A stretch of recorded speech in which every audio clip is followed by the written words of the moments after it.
Hello and welcome to the February 2020 Fire Chiefs video message. Joining me this month is Ben.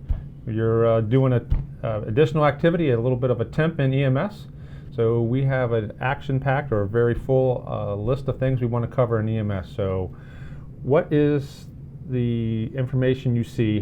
What is ongoing with turnaround times or drop times at the hospital? Well, there's a lot of stuff happening for sure. We have a lot going on. I appreciate the opportunity. I'm filling Alan's shoes now that he got promoted, and he did some great work over many years, but we're looking to continue that.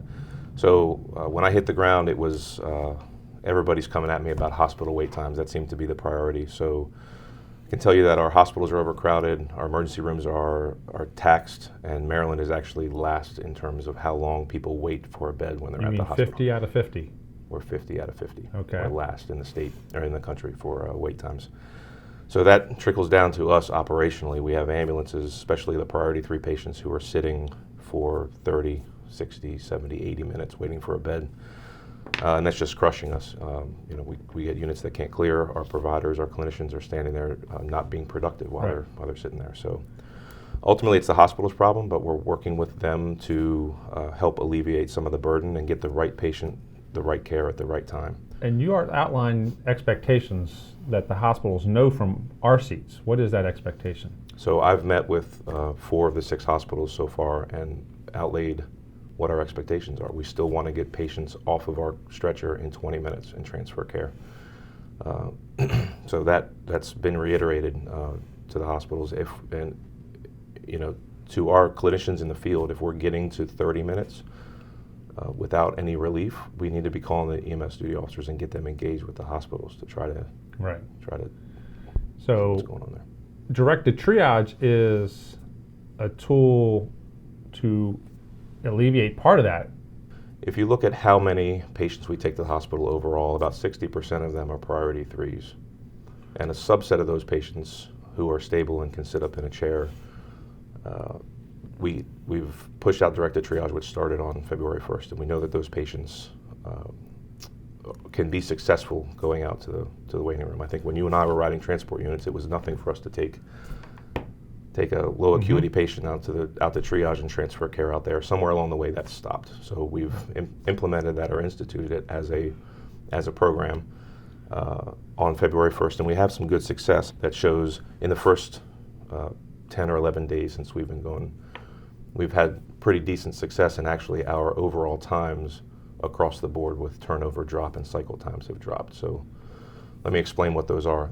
The turnover time is the time from the time you arrive at the hospital until the unit or the patient has gotten off our stretcher and we've transferred care. Turnover of care. Turnover of care. And that is measured by the clinician pressing the transfer care button on the EPCR. So I want to make sure that everybody knows how important that transfer care button is. Okay. A drop time is overall from the time they arrive at the hospital until they clear the hospital. So the total time at the hospital, that would include restock and finishing the report, et cetera. And the cycle time is the overall time from the dispatch until the clear time. Correct. So as you say, in roughly 2 weeks now, with the directed triage, we're seeing reductions in turnover and thus a reduction in drop time. For that subset of patients that we've taken directed triage, that's correct. It's clearly just about 100, so you're seeing a number that's nearly 10 or so a day. Is this spread throughout the hospitals, or is it going? You see it focused? It's pretty consistent. There's a couple of hospitals that have a little bit lower acceptance rate for the patients that our clinicians have said are acceptable, but we're doing pretty well, and it's encouraging to see so early on that we're able to get us out of there faster. But, okay. Yeah. So is there more to come with directed triage, or is that? So we're just going to keep rolling with it, and we think that we're going to have some decent success if we look at this on a bigger picture. It's really early to make any conclusions, right? But we want to continue it as designed. You want to talk about? You wanted to talk about MIH, and so how MIH precedes, 911 call, but MIH is really kicking into gear and ramping up. So our MIH team is constantly looking at ways to prevent the 911 call by identifying high-risk patients and super users. and providing community outreach type level support to these patients who we know call 911 regularly, and we've seen some good success with that. Just in one patient we had who was calling 911, hundreds of times a year. If we're able to get them the services they need and prevent those 911 calls, that's huge for us in the system overall. And there was a recent poster distributed about it, MIH and adult protective, and the indicators and signs there. Sure. So our MIH program has a bunch of different ways that we can identify patients who need support. Right. And a couple ways that clinicians in the field can identify those through reporting are the FIRE app system and the EPCR. You can click a button that says referral or follow-up needed by MIH. What we were seeing for a lot of those referrals were patients that ultimately should have been contacted by Adult Protective Services by us, the clinicians who are in the field. So that's something that can't be done after the fact. If you have a patient that needs APS or CPS on the scene, then that's something that we still expect the clinicians in the field to do. So those posters that you mentioned that went out are reminders of when our clinicians should be calling APS. So as it relates to MIH, message, still do the referral, still hit the button. If you see the on-scene indicators current during the incident, do the notifications then and at that moment, because it's not allowed through practice for it to be done after the incident, days later. Yeah, I mean, we can still get them resources, but the best thing to do and the most efficient thing to do is to go ahead and contact APS at the time. Right. We have ADP, so we've been engaged with alternative destinations since the November timeframe. That's still early as well. Still early, so we know from that subset of priority 3 patients that I talked about. So if we look at the patients that we transport, 60% of them roughly being priority 3s, about 10% of those are acceptable or meet the criteria to go to a facility or destination other than an emergency room. So we call that an alternative destination program. Very small scale started in the Four Corners area, and we train clinicians at stations 1, 2, and 16. Of the patients that we've transported to Right Times, Silver Spring, we're getting turnover times, total drop times from the time they arrive until they leave of 11 minutes. That's huge when you look at compared to Holy Cross. Right. So more's coming. There's going to be some online training, countywide training forthcoming with alternative destinations. And as I've said before, that is focused to a little over a dozen facilities in the county that meet the MIMS criteria of X-ray and labs on site. So opportunity to grow, and with our partnership with Right Time and Holy Cross right now, we'll be growing that. But, absolutely. There is a road and a path forward. That's so correct. what else is on that road? So other things we're considering, we could be putting a nurse at the 911 center to actually direct those low acuity calls to a endpoint other than dispatch of an ambulance. We may be a conduit for telehealth. So if we arrive at the scene and have a low acuity patient that doesn't need to go to the hospital, we can facilitate a telehealth call with a physician, an NP or a PA, who can ultimately make a decision to get the patient care other than going to the emergency room. Right. And we're in the early stages of talks about either a stabilization center, a recovery center for mental health patients, or patients who are intoxicated or seeking detox, because we know that those patients take up a decent percentage of those who sit and wait in the emergency room sometimes for days waiting for care. This is a big collaboration between Health and Human Services, Nexus Montgomery, MCFRS, MCPD, potentially corrections as well, because it impacts all of our 3 agencies between corrections and police and fire, with the HHS needed to support. So it's a process of identifying a location that there could be these beds and these functions, B, the staffing therefore. There's a couple meetings on the horizon that start to formalize that, but it's clearly something that has good effect in other cities that have started it, and it's something that MIH is clearly helping with the integration between those partners. Absolutely. Yeah, and everything we've talked about so far is all these programs and projects that we're working on are all a result of what has started out as ED and hospital overcrowding, right? Yeah. So, but when you talk about hospital overcrowding and hospital availability, we have chats, and that's, you pop it up on your phone to see what the colors are, and we're having problems with that. Sure. So the system as designed, it's almost 20 years old, and I think when it started, maybe well intended, but we've kind of evolved to this process where the hospitals believe that when they go on a color, yellow or red, that there's some intent for us to divert to another hospital. And that's not working. I think we can say that that's broken, because really all a diversion does is kick the can down the road. So if one hospital is busy, or they're subjectively busy, or cannot handle any more patients, and they go on yellow or red, that diverts patients to another hospital, then they become overcrowded. And we just have perpetuated the problem, and that gets us to where we are now, which is regularly going on blue alert, which says to all the hospitals, all the hospitals are busy. We're going to go to the closest appropriate facility, which is where we want to be. Right.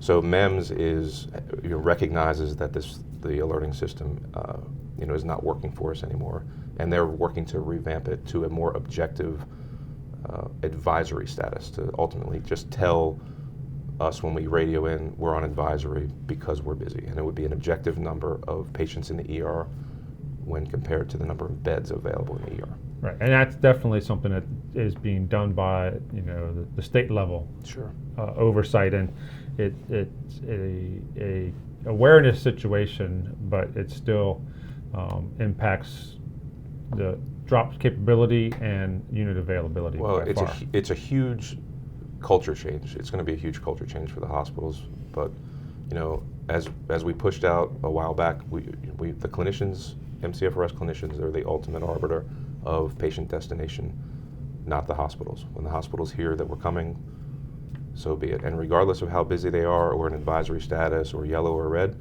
our expectation is still to transfer care in 20 minutes or less.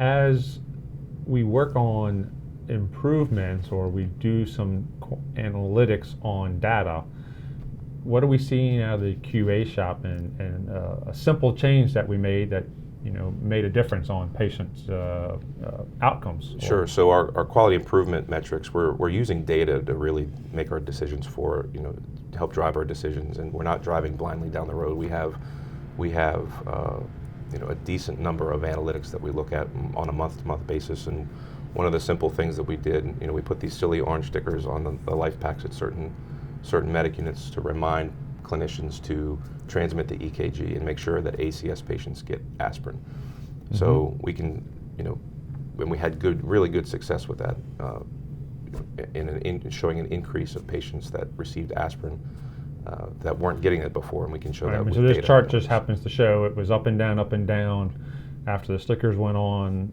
the reliability and the percentages of people with acute coronary syndrome who got the aspirin, was significantly stable and at the top. Yeah, we had eight months in a row above the control line for. Right.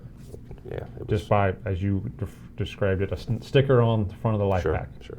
So, what else in the QA is being a metric to help improve? So on the national level, we look at national safety measures, and one of them is emergency response to 911 calls, which we know puts us and the community at risk. So we want to reduce the number of 911 calls that we go on. So working with ECC, we were able to identify those certain call types that came out of EMD that were likely to be low acuity, and we wanted to respond routine to those calls. So we can show that since January 1st, when we did that, we absolutely have dropped our 911 or emergency response to the 911 calls. And that's something that's going to change shortly in the spring or early summer timeframe on fire calls. We're going to change some fire call types to cold, or reduce the amount of resources to other fire call types.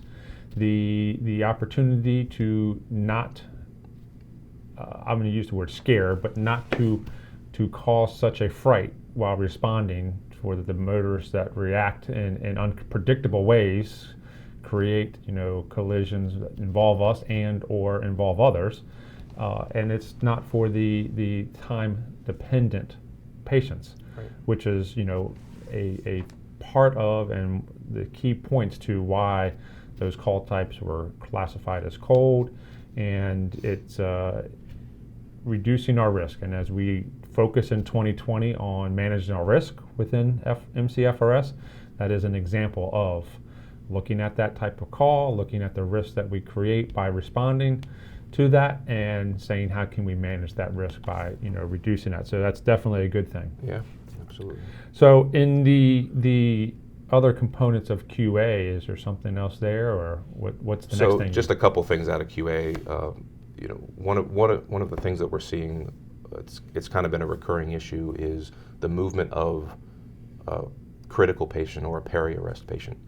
So when we arrive at the scene, we're pretty good about starting cardiac arrest care where we found the patient, and we know not to move the patient. So you had to explain to somebody else earlier, Pete that is, what peri-arrest was. So this is a person you find in pre-arrest? That's correct. Well, I think an old school term would be a pre-code, so somebody who's getting ready to crash, right? And instead of just grabbing and running, right, you're outlining to engage treatment protocol there. Absolutely. We want to stay and treat that patient and stabilize them before we move them. And we've seen patients that we pick up and move to the ambulance and documented in the EPCR, we got to the ambulance and the patient was in arrest. So we want to ultimately try to avoid that by starting care right where we find the patient.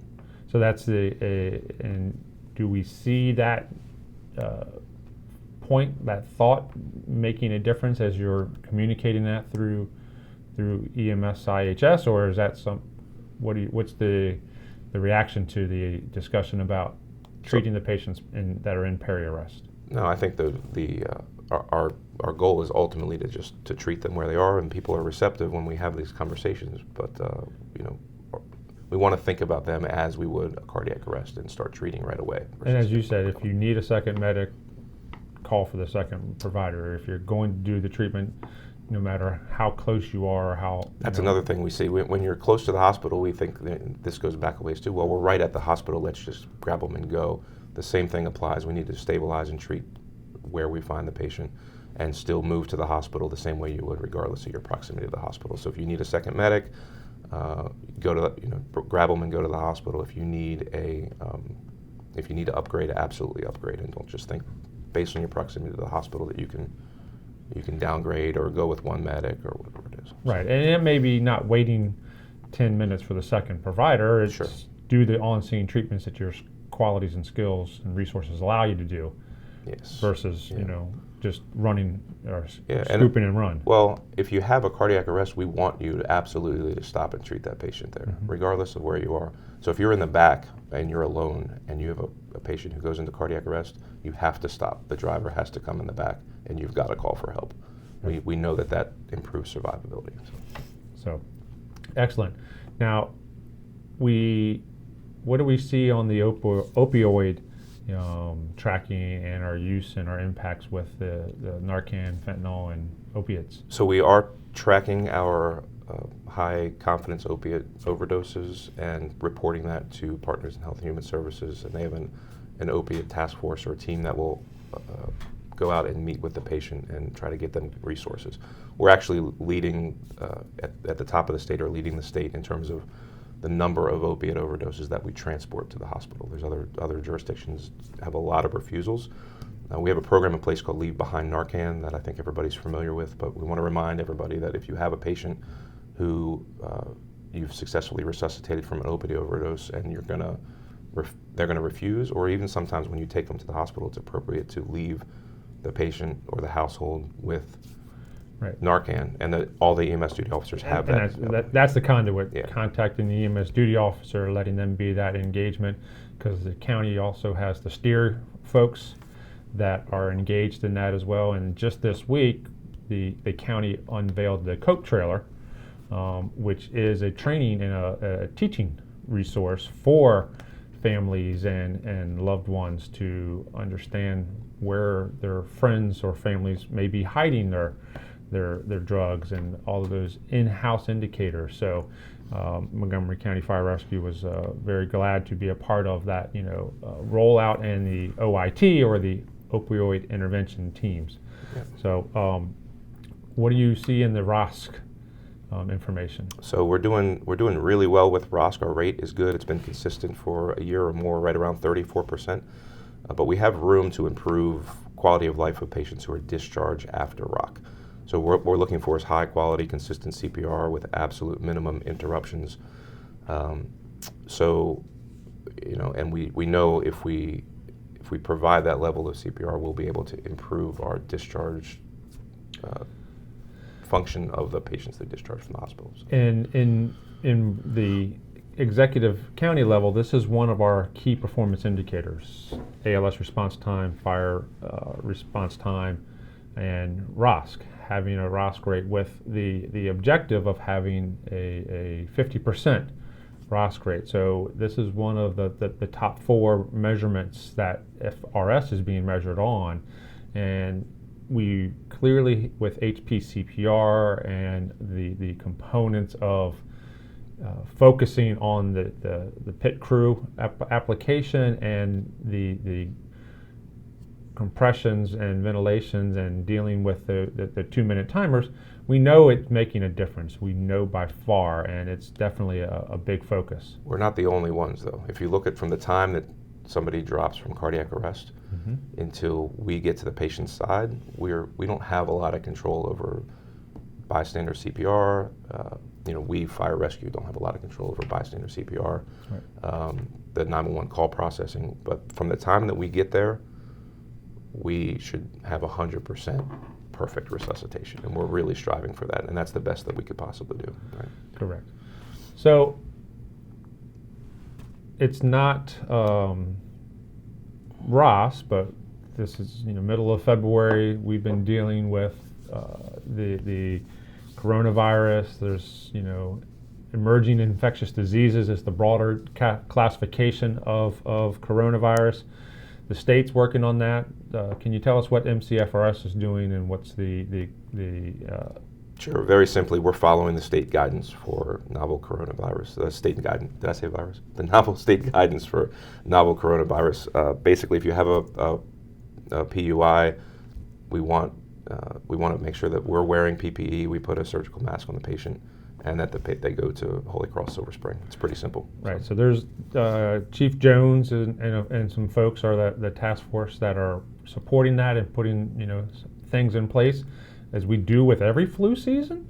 A patient who's emitting coughing and providing those indicators, a surgical mask for them, and if we're the responders on that resource and we're dealing with a patient like that, an N95 is clearly appropriate. Our regular BSI and PPE is in place, and the sequence there is treat every patient and every call like you would the opportunity of the flu or a airborne spreadable disease. Sure. So we're clearly seeing much more flu than anything else. But we're getting a lot of questions about the coronavirus. But we're following state guidance. So the other activities, the other things ongoing within EMIHS. Right. So I want to let everybody know that we are doing an EMS recognition ceremony every 6 months. The next one's going to be coming up in May, and we're always looking to recognize the good stuff that we're doing and provide good feedback. So I don't believe there's a form up right now, but I'll make sure that there's a form on EMS Quick Links to nominate people for an award for, like in the county. Right. Award. And on Quick Links, you also do have the patient follow-up form. What's the... Correct. So we made a form for people who are interested in following up with their patient at the hospital. So we now have access to CRISP, which allows us and EMS staff to log in and be able to find out the progression of the clinical outcomes of patients who So CRISP is, in general, the hospital medical record system? That's correct, for this region, yeah. So we can log in and find patient information where, just a few months ago, in order to find out information, we'd have to email somebody or talk to them, right? So this makes it much more efficient for us to get information. So we've provided a mechanism for clinicians to ask what happened with this patient. And that's available on Quick Links, as the slide shows. Yep. Just on the right-hand side, click the button, and then you fill out a form. Yeah, correct. Customer service questionnaires are coming out. That's going to be happening soon. If those remember years ago, that was a thing, but that's coming back. So let's talk about customer service. One of the things that we need to deal with and address is customer service, internal and external. As you outlined, we're taking 75,000 people to the hospital each year. We're including with our statement of account to the patient a URL, a QC code that the patient can use to implement, or bubble form that they can fill out and goes back to the EPCR billing vendor or the EMST billing vendor, and we'll get that compiled data back from the customer service perspective of the patients we transported. So it's a element that the EMS assistant chiefs used to do with a Scantron bubble form, periodically mailed out and received back and then compiled together. But we're asking, and it's been added to the service contract or the contract components of our billing vendor. So that's the point. We're also going to be implementing, outside of EMS customer service, we're going to be implementing the opt-in customer service link for anybody at any time to expand that. But yes, in 2020, one of the focuses is to expand our customer service approach and recognition. So this is a part for the 75,000 patients that we transport. Great. So customer service, you said? Customer service, we have a limited supply of ketamine, which is an ALS medication that we can give for pain or excited delirium. So we were working on a distribution plan and just-in-time training for that. So that'll be coming out very soon. We also have air-track video laryngoscopes. We're working on training and distribution plan for those. And I'll talk up ALS Grand Rounds, which is an academy program. It's a 4-hour program. It's given 3 times this year. The intent of that is to have clinicians who run calls that they believe are interesting or that they learned something from to present and share what they learned with other ALS clinicians. So, and at the same time, the Academy is continuing more of the blended delivery using the distance learning as well. Correct. So do you think Grand Rounds may be one that will be taped and... You're talking about YouTube? YouTube? Absolutely. Exactly. Absolutely. It's a great opportunity to, if you can't make it to the Academy, to still be able to hear what the message is. And get credit for it. Be engaged with the moderator support. You're watching it from your distance on your small device, your home device, whatever it is, and you're able to engage and feed comments and questions in. Yeah. So it's definitely a great job that the Academy is doing, as well as the instructors who are participating in that. Broadening our learning and training platforms. Absolutely. So. Any closing remarks for EMS? No, just we have a world-class EMS system that I'm proud to be a part of, and hope to continue the good work from our ROSC rates, our trauma care, our transport of our opiate overdoses, and our documentation. We're doing a great job.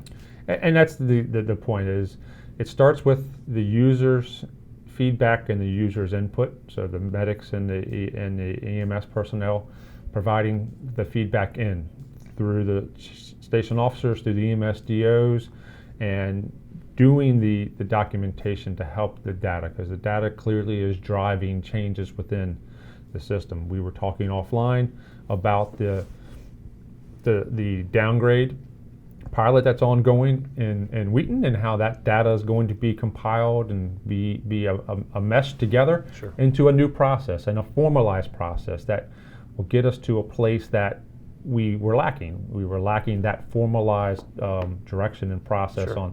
on doing the downgrade. So making it so that the impact of that documentation is critical, as well as where it's necessary.